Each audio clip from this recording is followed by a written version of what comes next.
艺人曾之乔在14岁时以女子团体 Sweetie 出道，出道后也多方面发展，跨足唱片、戏剧、主持等不同领域。现今亮眼的她近日接受理科太太专访，表示自己在19岁那年陷入忧郁症，一直不断施予自己压力的她也曾有过退出演艺圈的念头。她对着理科太太说出自己出道16年来的心声，分享自己从出道以来的心路历程。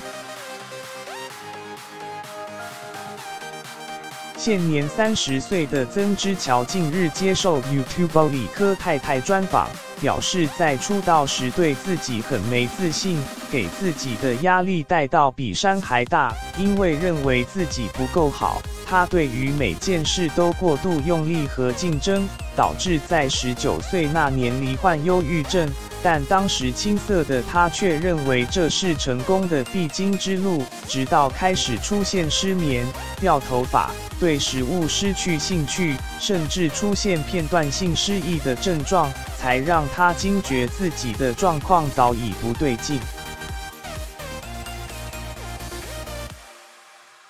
他也坦言，以前认为演艺圈是一切，为了不错过任何工作机会，甚至在半夜睡觉不敢关机，也不敢出国玩，没有安全感的他过得相当疲惫。一直到24.25岁时，他才发现自己这一辈子太傻了，因为大家根本不 care 你是什么明星。这让他开始认清自己真正想要的是什么，并找到自己的步调。最后他也表示没有很想忘记当年的自己，因为当初那些没信心、自卑的状态才能提醒他时时刻刻都能用谦虚的心态继续向前迈进。